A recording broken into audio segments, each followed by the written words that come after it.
বাড়িতে কেউ আছেন? দাঁড়ান আসছি।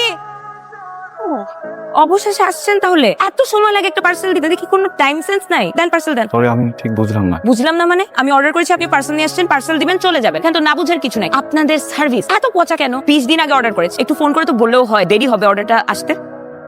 হাসতেছেন কেন আপনি? কি মেয়ে দেখলে হাসতে ইচ্ছা করে? পার্সেল দেন, দিয়ে আপনি আপনার রাস্তা মাপেন। আমি ডেলিভারি ম্যান না। তাহলে আপনি এখানে কাকে চান? যেহেতু মা কে যেন আসছে।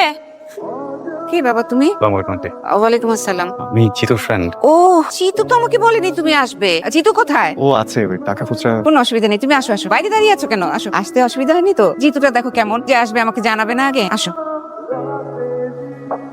কি রে, তোর আজকে মনে এত ফুরফুরি কেন? মনে কি লাড্ডু করছে না? আম্মা যে ডাকতেছে সকাল থেকে, সেটা কোনো হুঁশ আছে? তোমার কি হয়েছে আগে আমাকে ওইটা বলো। কে বলে কিন্তু বকা খাওয়াবো এখন। যাচ্ছি, তুমি একা একাই মনে লাড্ডু ফুটে। তোমার যে কি হয়েছে?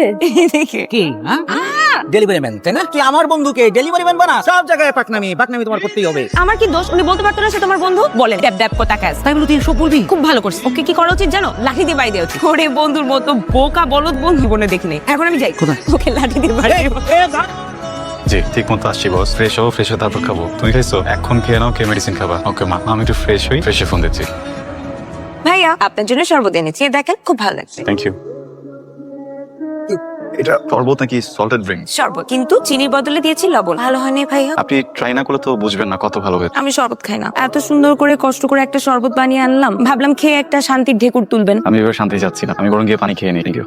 এক্সকিউজ মি ভাইয়া, পানিটা সাবধানে খেয়েন, পানিতেও লবণ থাকতে পারে। বাবা একটু বস না।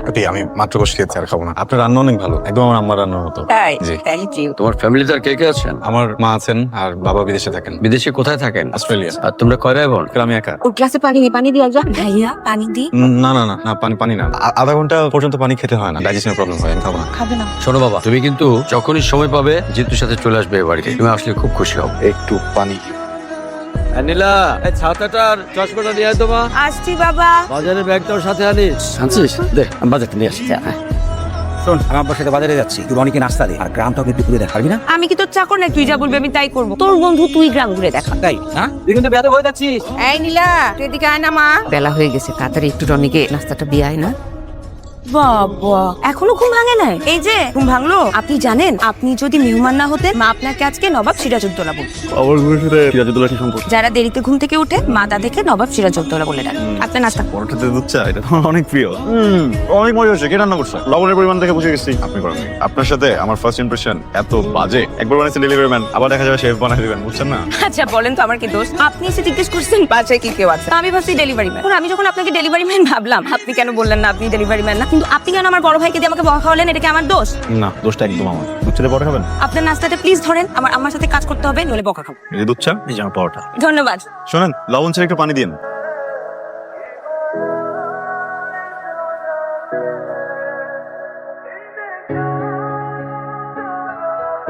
আমাদের গ্রাম কেমন লাগলো? অসাধারণ। শহরের এই দালান পার হয়ে গ্রামে এসে যে এত ভালো লাগে আগে বুঝিনি। বেটা তুই তো আসতেই চাসনি, তোরা আমি জোর করে ধরে নিয়ে আসলাম। নেক্সট টাইম আমি জোর করে নিয়ে আসবো। কই ছিলি সারাদিন? আরে সারাদিন অনেক কাজ ছিল, অনেক কাজ। আসবো?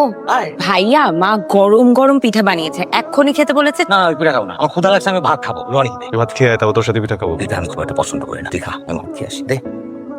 গরম পিঠা এক্ষুনি খান, নইলে পরে আর ভালো লাগবে না। হাতে ময়লা, এই হাতে তো খাওয়া যাবে না, খাওয়া দিতে হবে। এরকম খাওয়াই দিতে হবে টাইপ ঢং কিভাবে শিখলেন? অভ্যাস এখনো হয়নি, খাওয়াচ্ছি। বাবারে বাবা, খেয়ে একটু বাইরে আসেন, আপনার সাথে আমার একটু সিরিয়াস কথা আছে। খেয়ে নেন।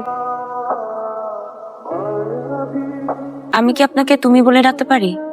আপনি শব্দটা অনেক দূরের মনে হয়। কেউ যদি দূরের সম্পর্কটাকে কাছের করতে চায়, অবশ্যই রাখতে পারে। আমি কখনো ভাবিনি এমন একটা সন্ধ্যা আসবে, যে সন্ধ্যায় আমি তোমাকে আমার মনের সব কথা বলে দিতে চাই। আমি জানি, কারণ একই অনুভূতি নিয়ে আমি তোমার সামনে দাঁড়িয়ে আছি। তোমাকে যেদিন প্রথম দেখেছিলাম, সেদিনই মনে হয়েছিল তুমি আমার জীবনের একটা অংশ হতে যাচ্ছ। তোমার চোখ, ঠোঁট, চাহনি, হাসি, কি মায়া। আমার জীবন থেকে না এই মায়া হারিয়ে গেলে আমার জীবন কখনোই পরিপূর্ণ হবে না। কি অদ্ভুত, দুইটা মানুষ অল্প সময়ে একে অপরের মনে কত কাছে চলে আসবে। দেখি মনে মনে থাকবে এই সম্পর্ক বাস্তবে রূপ নেবেন। কিন্তু আমার খুব ভয় হয়, হঠাৎ এমন কথা কেন? জীবনে বাধা আসবে, বিপদ আসবে, তখন যদি তুমি আমাকে ছেড়ে চলে যাও। কথা দিচ্ছি, এই হাত কখনো ছাড়বো না। যতই বাধা আসুক, আমাদের এই ভালোবাসা কখনো হাতে দেবো না। আমিও চাই না আমাদের ভালোবাসাটা কখনো হেরে যাক। আমি তোমাকে অনেক ভালোবাসি। হ্যাঁ ঘটক সাহেব, আজকে আসছেন তো নাকি? কি পাচ্ছেন? দুলা ভাই আসবে, কোনো সমস্যা নেই। ঠিক আছে, আসেন আপনারা। আচ্ছা ঘটক সাহেবের সাথে কথা হলো, পাত্রের দুলাভাই আজকে নীলাকে দেখতে আসবে। চলো তুমি রান্না বান্নার কাজ শুরু করে দাও। আজই একটু তাড়াহুড়ো হয়ে না। একদম চিন্তা করো না, সব ঠিক হয়ে যাবে। তো এদিকে তো বাবা, তাড়াতাড়ি আয়। ঠিক আছে, তুই তাড়াতাড়ি বাজারে যা। পাত্রপক্ষ নীলাকে আজকে দেখতে আসবে। ফল ফ্রুটস মিষ্টি টিষ্টি যা লাগে সব ভরপুর নিয়ে আয়। তাড়াতাড়ি আসবি কিন্তু। ঠিক আছে, আমি এখনই যাচ্ছি। যা, নামাজের পরে উনি চলে আসবে। যা যা যা। রনি, আজকে পাত্রপক্ষ আমাকে দেখতে আসবে। তুমি কি করবো আমি জানি না, আমি তোমাকে ছাড়া কাউকে বিয়ে করতে চাই না। আমাকে সেটা তোমার কাউকে বিয়ে করতে হবে না। শোনো, পাত্রপক্ষ দেখতে আসলে বিয়ে হয়ে যাবে, বুঝছো? আমি তো আছি। এমন হতে পারে পাত্রপক্ষের আজকে আমাকে পছন্দ হলো, আজকে বিয়ে হয়ে গেল, তুমি কিন্তু আমাকে আর পাবা না। একটা কাজ করে আমি আঙ্কেলের সাথে কথা বলি, তাদেরকে বোঝানোর চেষ্টা করি। জীবনও রাজি হবে না, ইভেন আমার বড় ভাই সেও রাজি হবে না। আচ্ছা শোনো, পাত্রপক্ষ চলে যাওয়ার পরে তুমি নিজে তোমার ফ্যামিলিকে বলবা, তারপর যদি তারা রাজি না হয় আমি তোমাকে নিয়ে চলে যাবো। আমি কি করবো, আমি কিচ্ছু বুঝতে পারতেছি না। আমি খালি তোমাকে একটা কথা বলতে চাই, আমি যদি তোমাকে কোনোদিনও না পাই আমি মরে যাবো। কি বলতেছো তুমি? আমাদের মেয়ে বলে বলছি না, ইনশাআল্লাহ যে ঘরে যাবে সে ঘরে আলোকিত করে রাখবে। মাশাআল্লাহ, মেয়ে আমার খুব পছন্দ। বাকি আলোচনা আমাদের পারিবারিক বৈঠক ইনশাআল্লাহ হয়ে যাবে, এটা নিয়ে সমস্যার কিছু নেই। বুঝলেন নীলার মা, আমি জানতাম আমার মেয়েকে ওরা পছন্দ না করে পারবেই না। আমার মেয়ে তো আর দেশে মেয়ে না, সোনার টুকরা মেয়ে। তারিখ কোনটা ঠিক করবে? সেটা নিয়ে তো এখন আলোচনা করব, একটা বুঝে শুনে তারিখ ঠিক করব। তারিখ যাই ঠিক করো, আমার পরীক্ষার কথা মাথায় রাখবে। তা নাহলে কিন্তু এই যে পৃথিবীটাতে আমি আর রনি আমরা কেউ থাকতে পারবো না। কি রে চুপ করে আছিস কেন? ছেলে পছন্দ হয়নি? আমি রনিকে পছন্দ করি মা, হোয়াট? আমি ওকে বিয়ে করতে চাই। বড় সাহস হয় কি করে? ওর সাথে সম্পর্ক মানে এই সমাজে আমরা কারোর সামনে মুখ দেখাতে পারবো না। আমরা ওর বাবা মা ওকে দত্তক এনেছে, এরকম একটা নামহীন পরিচয়হীন ছেলের সাথে তোর বিয়ে দেই কিভাবে? আর একবার যদি ওর নাম মুখে আনিস সত্যি টেনে ছিঁড়ে ফেলবো। যা আমার সামনে থেকে যা বলছি। এতদিনের বন্ধুত্ব তুই আমার বোনের জন্য শেষ করে দিতে পারলি? তোর বন্ধু ভাবছিলাম, তোর ভাইয়ের মতো ভালোবাসছিলাম, আমার ফ্যামিলিতে নিয়ে আসছিলাম, আর তুই এটা কি করলি হারামজাদা? খারাপ কিছু করিনি ভাই, বিশ্বাস কর। আমি নীলাকে পছন্দ করি, আমি ওকে বিয়ে করতে চাই। আমার ইন্টেনশন খারাপ না ভাই, প্লিজ বিশ্বাস কর। তুই বিশ্বাসের যোগ্য? তুই প্রমাণ করছিস তুই একটা বেইমানের বাচ্চা, বেইমান। তো প্লিজ এভাবে বলিস না ভাই। ভাই যা হয়েছে হয়েছে, বাদ দে না প্লিজ। আমি হাত জোর করতেছি, আমি তোর হাত প্লিজ।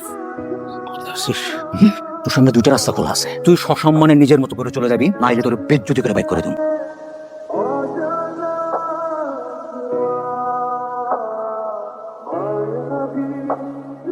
ওগো শুনছো? নীলাকে বাসার কোথাও খুঁজে পাচ্ছি না। বুঝে পাচ্ছ না মানে কি? ও নেই বাসায়।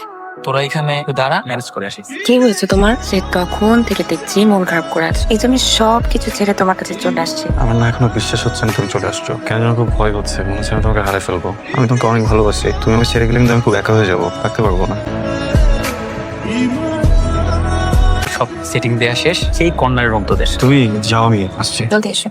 Thank you. এটা আসলে আমার দায়িত্ব ছিল, আমার বোন কথা এটা বুঝছি। জান, তাহলে আমি সকালে আইতেছি। হ্যাঁ, আমি আর এখানে থাকতে পারবো না, এই নীলা, কি হয়েছে? কই যাও? আমার একদম ভালো লাগছে না। ভালো লাগতেছে না মানে? আমার বাবা মা আমার ভাইয়ের কথা অনেক মনে করতেছে। নীলা, তুমি কি বলতেছো? আমরা দুজনকে ভালোবাসি না? আমি তো বিয়ের জন্য সবকিছু রেডি করে ফেলছি, তুমি আমাকে ভালোবাসো না? আমি তোমাকে ভালোবাসি, কিন্তু আমার বাবা মার কাছে যেতে হবে, মাফ করে দাও। এই নীলা, নীলা তুমি ওভারথিংক করতেছো, প্লিজ এটা করো না, বুঝছো? আমি যাবো। বিয়ের পর না সবাই সবকিছু মেনে নেয়, বুঝছো? আমি বুঝাই বলবো তোমার বাবা মাকে, প্লিজ। আরে দাঁড়াও না, তুমি বুঝতেছো না কেন? তুমি চলে গেলে আমার লাইফটা শেষ হয়ে যাবে। এটা ভালো কাউকে বলবো না, তোমার জীবন কেমন শুরু হয়ে যাবে। আরে ভালো করে পাবো না, ভালো করে পাওয়ার থাকলে তো আমি ভালো কারোর সাথে প্রেম করতাম। তুমি দাঁড়াও না কেন? রাত কাটানোর জন্য আসছিলা? প্রেম ভালোবাসা সবকিছু মিথ্যা। এর চাহিদা মিটানো থাকলে অন্য কারোতে মিটাইতা। আমার লাইফটাকে নষ্ট করলা, অন্য কারোতে মিটাতে পারতো না? তুমি একটা কি, তুমি আমাকে এত বাজে একটা কথা বললা? তুমি কি মানুষ? তুমি তো মানুষ না, তুমি তো একটা জানোয়ার। যাও এখান থেকে। আমি কি করবো আমি বুঝতেছি না। আমি আসলে একটা জানোয়ার যে আমি তোমার মতো একটা মেয়েকে ভালোবাসছিলাম। যাও এখান থেকে। আমি ঘুমিয়ে যাবো।